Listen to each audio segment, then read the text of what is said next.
Hey guys, it's Ben the Coin Geek at Old Pueblo Coin. Thanks for joining us today. Please remember to like, share, subscribe, all the YouTube type of stuff. Today I have an open box video, and the first half of this video is, or the first just minute really, is a group of star notes that we got in on these 1935G no motto. So what did Ben just say? So a lot of star note silver certificates from the 30s and 50s are not too expensive unless you get them uncirculated and unless there's certain varieties. The earlier issues, oftentimes the star notes may be worth getting certified, but spending 30 or 40 bucks or whatever it is to get a note certified is oftentimes not actually worth the money, unless you can get a better type. So this one, the Star G Block No Motto, what does that mean? Well, the G is right here. There's your OG. And then, of course, there's your star. Also came back a high grade, 64. The no motto refers to the fact that on most notes that we see, because after this, the words "In God We Trust" appear on the banknote. So anything previous to 35G does not have "In God We Trust," and then anything after 35G has "In God We Trust." 35 G district actually, G block actually comes, G issue, I'm going to get in trouble here, actually comes both ways. So I had a little run of these consecutive that I haven't figured out exactly yet if I'm going to price them as a group or individually, but pretty much they all came back 64 EPQs. I think they all came back 64 EPQs, and in fact, these guys, we'll see if we price them as a run first and then break them up, but they trade for about, I don't know, $129, something like that. All right, so on to the fun stuff. If that wasn't fun already, we're going to get into looking at some banknotes that I had previously. I wrote down the grade I thought these banknotes would come back, and we're going to talk a little bit about them. So I thought this would come back a 30. And there are some things to learn here. So this is a 1907 $10 gold certificate. Generally speaking, on your banknotes, they're going to have a date, a denomination, and they're going to tell you what the note is by its legal status. So sometimes you can tell that just because it's obviously with the color combination, but there's the series 1907. It says $10 in gold coins and 1907. So you can see the act of 1907, series of 1907 is on here a couple times on that. And then also when it says gold, it says a couple places you have gold coins on here. And I thought this would come back a VF30. Generally speaking, I have a belief that there's a little bit of gradeflation in currency, but not a lot. But it's almost entirely in the VF range. So the gradeflation is, to me, this is a note that I probably would have called a 25. So I marked it as a 30. And let's see here. They called it a 30 as well. Well, I'm excited about this group of banknotes that I got back in because most all of them are going to be in the roughly $200 to $400 price range. So it's kind of a fun group of banknotes to have. Next up, we have this 1917 legal tender note. The other thing to note on here is the Friedberg number, Friedberg 36.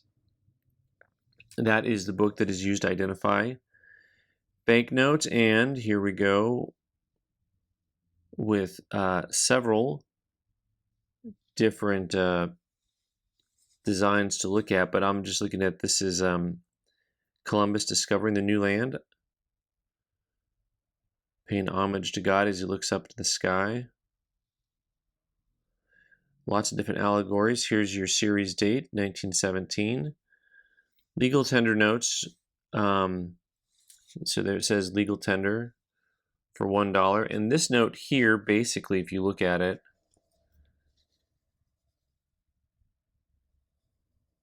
has largely no creases or wrinkles to it. And one of the things that we learned from this video today, that I learned, is, what you'll see sometimes, you'll see something that looks like a line, and what you want to make sure you do is start to see the design from the other side and see if that's a part of the design from the other side or not, that is simply going through based on the inking, the printing, the pressing, all of those things. This note I called a 58, which is kind of common for me to do on a note that I think looks like it could possibly be uncirculated, but it never is. So on this guy here, 58 on that guy. So both these first two notes are going to be in the condition that they're in, north of 300, 350, something like that. And we'll keep rolling. Let's see what we got next here as I fiddle with that unnecessarily. All right, so this is the kissing cousin to the $2 bill, the $1 bill we just looked at. This is the series 1917. Also, you see at the top the term legal tender, 1917. And you can see right away we've got the creases going both vertically and horizontally on that. The rest of the note is pretty solid. I'm curious here, it looks like we've got a small tear in the paper right up here. Look at the little leaves, all that little fine work. So here we go, the series 1917. So it says it somewhat boldly up here. So usually on the back of the note is where they will annotate any problem. So what's different about coins and currency is the currency, they use the back of the grading cert to be able to talk to you about other things that are going on in the note. So always remember to look at the back of the note to see any extra annotations about stains, pinholes, other problems. But classic looking note here with just the quad fold. I called this one a 30. They called it a 35. This is in the couple $100 range on this guy. Once again, the overall paper quality is very good. It just has the quad fold. So once again, I was maybe a little bit conservative on that. That note I called a 30. This one I called a 35, right? So the Friedberg 91, 1907 legal tender. So here we are, series 1907. This note is known as the wood chopper. That is its nickname. Banknotes have nicknames, which is kind of fun. Beautiful big use of color here between the 5, with a V for the 5 and the word 5. Then we got some grapes and other stuff going on here. Just always currency is fun because it has lots and lots of details. One of the things you notice is they have the act of on some of these, and it'll be a date that's totally different. That just means that the original law that was passed that gave them permission to make this currency, that's what the Act of 1863 is. So you may have noticed that on the previous note too. You've got on the edge the Act of 1863. On this day in history, March 3rd, 1863. So this note I thought was nicer than the previous note. It does not have that big quad fold in it. It is circulated. It does have, I'm going to see if I can get this right with my lighting here. See how that line on the right was almost invisible until you get some light behind it. And then you can see it actually has a heavy fold there, and it actually has a fold going also horizontally. So you've got the folds. You probably have a trifold here. See, there's the fold on this side. That's the use of light on currency. Where the paper folds, it creates a thicker ridge. So we'll see how we did on this guy. I said 35. They said 35. And this is another note that's going to be in that $350 kind of price point-ish.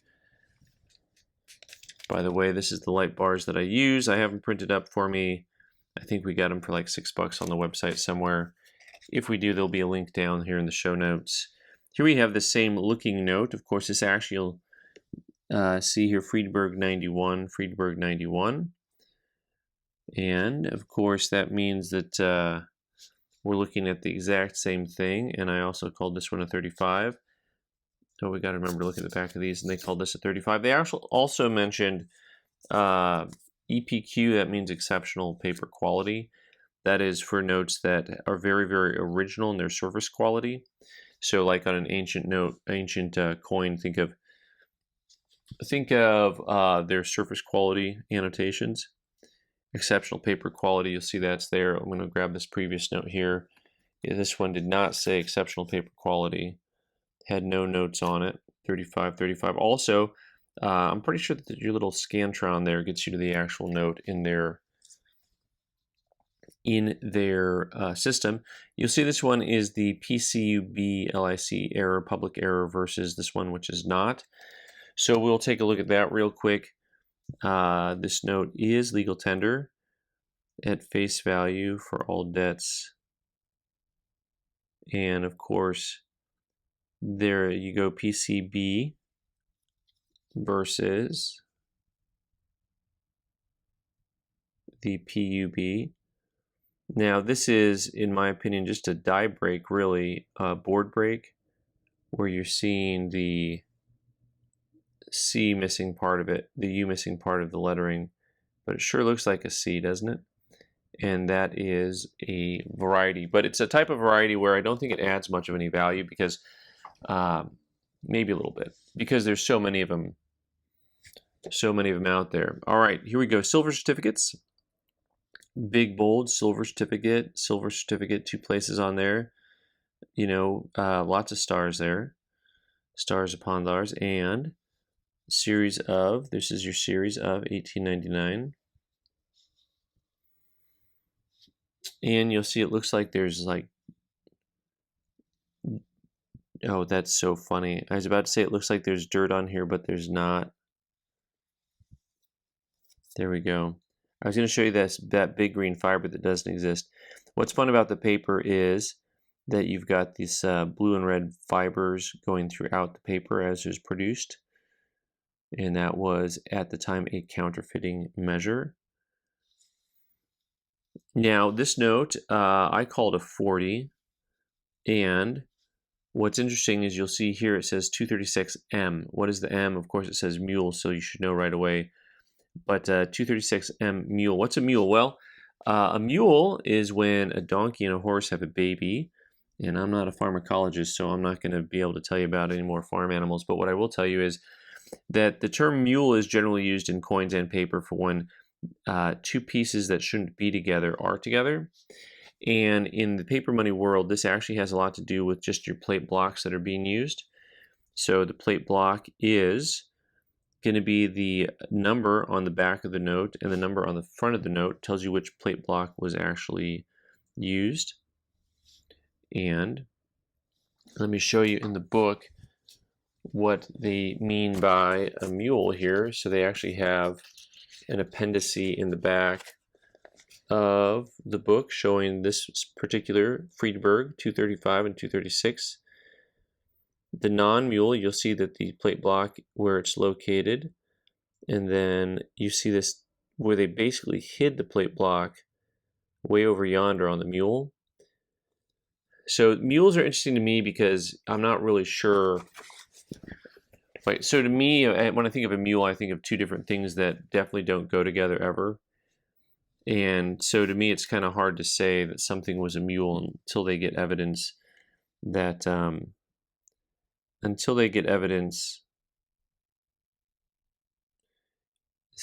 this is me not finding the plate block. There it is. 5952. What an odd place for a plate block.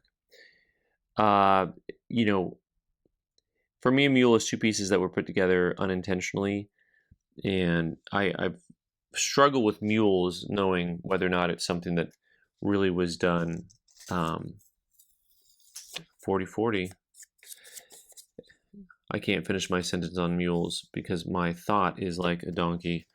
So anyway, are mules really a error or something that's collectible? Well, paper money collectors, they collect things by serial number. They collect things by signature combination. So let them be happy, Ben. Just leave them alone. Friedberg 256, 1899. This is the same series as what this note's nicknamed the Black Eagle. And here, this silver certificate $2 bill needs a good nickname, does not have one. You'll see some similarities in the design concepts and elements with kind of an open design. The seal and serial numbers are kind of somewhat in a similar position on here. And then on the back, you've got kind of an open design palette. So very similar look and feel in these notes that were from the same series. Here we go. They mentioned that it is stained. You can see this note has a lot more circulation, all those lines of wear to it. I called this a 25. They called this a 30. So once again, like I said, that kind of middle VF range is where I feel like there's a little bit of gradeflation. But that's only because I see notes that are graded 35 that look uncirculated, and then I'll see a note like this that's graded 30, and in my opinion, they shouldn't be that far apart visually when you've got a 5-point grade difference, which is really just a one-step grade difference. Once again, that's a note that's probably going to be in that roughly 350, 355, 360, something like that. It's going to be sub $400, it looks like to me. Friedberg 255. You'll notice that these two notes, we've got a 255 and a 256. And it says right on here, Teehee Burke versus Parker Burke. So really what you're talking about is the different signature combinations, Parker and Burke. And you've got another note that has, I thought, no staining. I called this one a 20. I actually thought this note had more wear to it overall. So some people might look at this note and think it looks a whole lot nicer. Or this note, pardon me, and think it looks nicer, but it has some heavier wear to it. I called it a 20, they called it a 20. That one's probably less than 300 bucks on that guy. Here's where it gets dicey, folks. So here's a 1918 series. So this is a Federal Reserve, wow, Federal Reserve Bank note. See, I want to say FRNB, Federal Reserve National Bank note. So it says national currency on it. In some ways, I feel like this is one of the least collected series, these 1918, for the 20th century series. There's just a whole lot of words going on here. You got GW on the left. And the reverse has a really beautiful heraldic eagle. One of my favorite eagles. I prefer this eagle very much so over the note that is called the Black Eagle. I think that this design is way cooler than that design. Beautiful note. So on this note, like I had a previous note that I called a 58, and I thought, well, you know, chances are, okay, so 64. So this is probably a $500 type note. One of the things that we run into, or maybe you've noticed so far, is on circulated notes, I feel very confident in their grading and my grading matching, which is a nice thing. And oftentimes when we're off by 1 point. So this is kind of the difference between knowing if a coin is an AU58 or an MS64. There's actually a similarity here. I tend to be conservative on any notes that are raw, that are going to go from AU to UNC, because I've sent in many notes that I thought were uncirculated and they came back 58s. So I'm kind of have the war wounds, shall we say. One of the other things to notice here, of course, this is the same series. These were from the different Federal Reserve districts. So Richmond, Virginia, Kansas City, Missouri. And so they also coincide both numerically and alphabetically. So A, B, C, D, E is the 5th, E5, J10. So Kansas City, Missouri, J10, they're matched up that way. This note I called a 40. Also a note that had some signs of wear to. Let me see if we have a single fold or anything on here that I called out or not, or if it just has a horizontal fold. I call this a 40. I think I might have to go back a note and explain something here. They call this a 35. So once again, we're within one grade.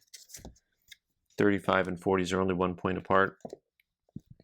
What I wanted to call out was it on this note? Maybe it's on a note yet to come here. I think it's actually the next note. Let me grab this guy here. All right, here we go. It was this guy. Remember my comment earlier about understanding the difference between ink lines and fold lines? Here we go again, 11K. So this is Dallas. This is the 1914 series, Federal Reserve notes. And I did this, and that's too bright, right? Like that, you can see the whole design coming through.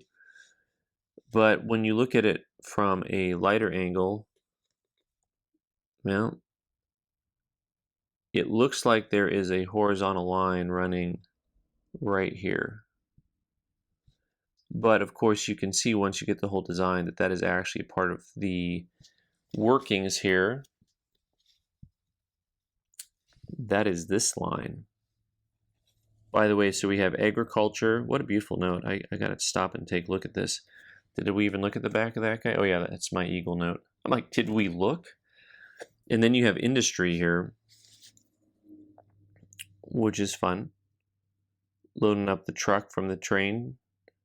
And of course, if you've ever been through anywhere where they have old mills and factories, you'll notice the proximity between the mills and the train tracks are usually in some way close when possible. So this is a note that I called a 50 because I thought that fold went all the way across, and it's actually, they called it a 64 EPQ. So this is like my one big oopsie. And I knew exactly, after I looked at it, I figured out right exactly what I did. And so that is probably about 500 bucks on that guy. Last but not least, I got a couple of fun national bank notes for you. So the Federal Reserve notes and the Federal Reserve national bank notes, those are going to be notes that were just for the federal government and from the 12 districts, and of course national bank notes. Here's the Merchants Lack Lead National Bank of St. Louis. There you go, folks. And there is a word I don't know, a heritage and lineage I don't know. I mean, it looks like it could be, what would I say, Scottish or Welsh. It could be. Charter number 5002. This is this big number here, 5002, series of 1902. Series of 1902 comes with a plain back and a date back. The date back will have the date back here. A beautiful design. Here's some elements you coin collectors will recognize, right? Because you've got E pluribus unum, you got an eagle, you got a shield, you got the fasces, you got a torch. I mean, you basically have like a Mercury dime, a $50, and a Roosevelt dime all combined into one picture and one concept. I called this a 40, and as I look at it again, I would have called it maybe a 35. Yeah, 30. So the back has a lot of action going on. Pretty heavy action. So 30 EPQ, very original note. Maybe the $250 price range. If you don't collect national bank notes, I don't blame you because there's 14,000 of them.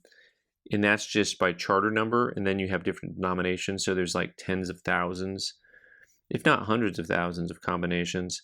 So this is the 1902 plain back, $5 version. But if you want to, I would recommend just buying a few banknotes from where you are from originally. This is the National Union Bank of Boston. I didn't even do the accent. You're welcome. And this allegory here is the landing of pilgrims on Plymouth Rock. This one actually tells you what the allegory is, which is I'm thankful for. One of the things I'm going to point out here is you see all this ink here. That's actually a wet ink transfer. Some of these banknotes were hand signed and some were printed. And so this is from having a heavy ink print and then that ink transferring from one side to the other. This one I called a 40. And they called it 45. So once again, generally speaking, I feel good about grading paper money because I feel like myself and the grading companies are generally in sync. And it's a really nice feeling. And I wish I knew how to grade coins. All right, guys, thanks so much for being with me today. I'm Ben the Coin Geek. You can subscribe by clicking on the owl button in the corner and watch more videos on the right side of the screen. Thanks.